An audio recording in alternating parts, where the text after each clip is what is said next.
Hi mga mamshi!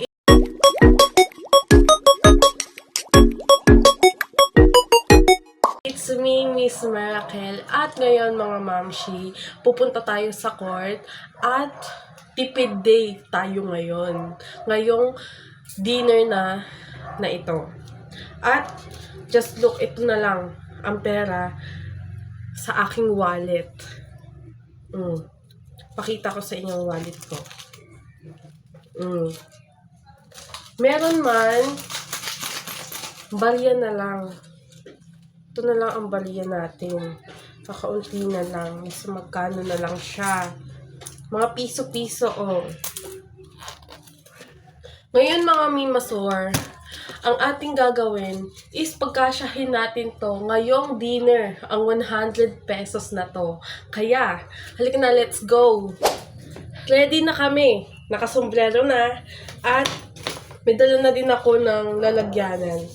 Lalagay ko na din yung pera dito sa wallet ko. Kahit 100 lang yan, kailangan din naka-wallet yan. Lagay ko ha. Dito natin ilalagay yung mga napamili natin na for dinner ngayon. Mga bibili tayo ng healthy for baby ha. Kasi ito, ayoko kasi nang bibili ako ng mga frozen food. Mas lalo na may baby tayo. One family lang din kami, mga mima. Kaya, halika na, samahan nyo na ako. Guru. Wow.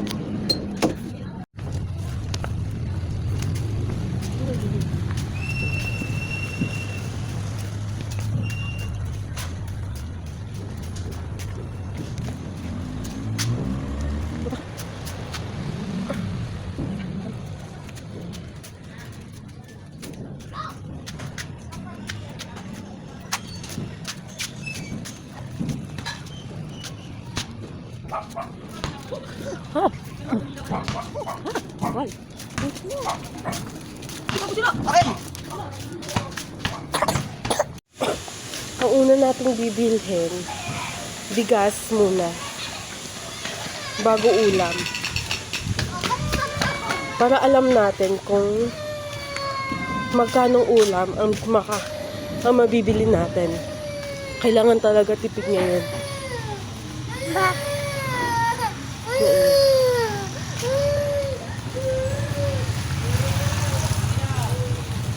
Tapos tipid din yung bigas.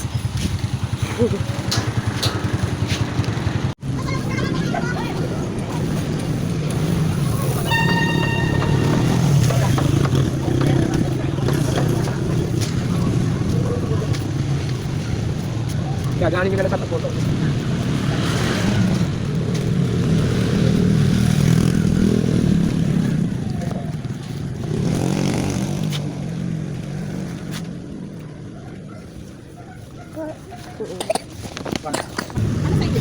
Isang nga, kalahating kilo nga po nito.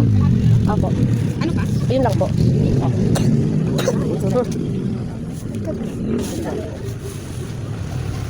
Ano pa?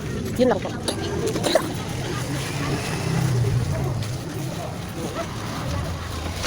Hindi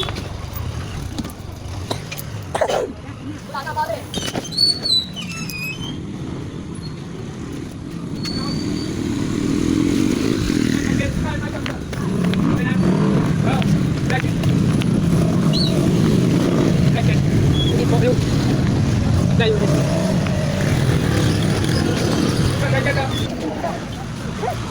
Tsaka muna. Wait lang.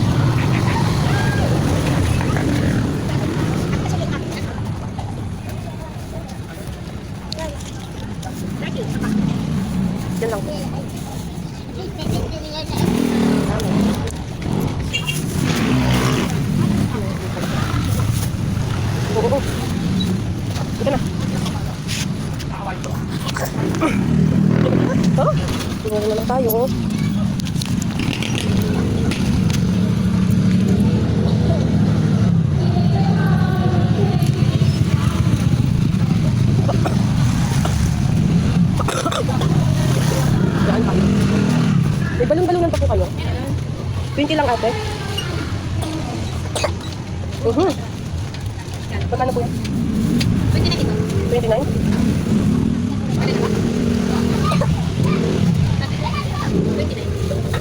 Yung ubo? Yung ubo ng baby? Salamat. Hirap naman yan.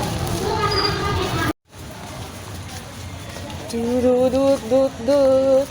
Uwi na tayo.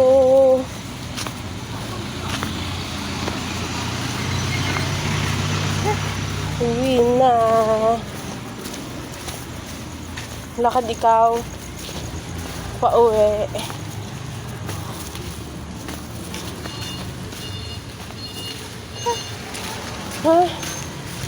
Hingal na ako. Hingal na si mami. Lakad ikaw. Oo. Bilis.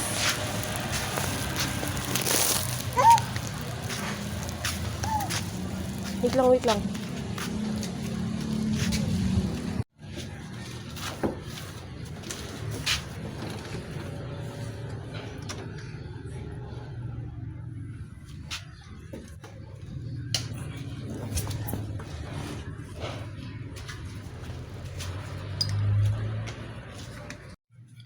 Sa wakas, nakabalik na din tayo galing sa palengke. Ngayon, papakita ko sa inyo kung anong yung napamili natin. Ito, pechay, 2 piraso, balon-balunan, pansahog,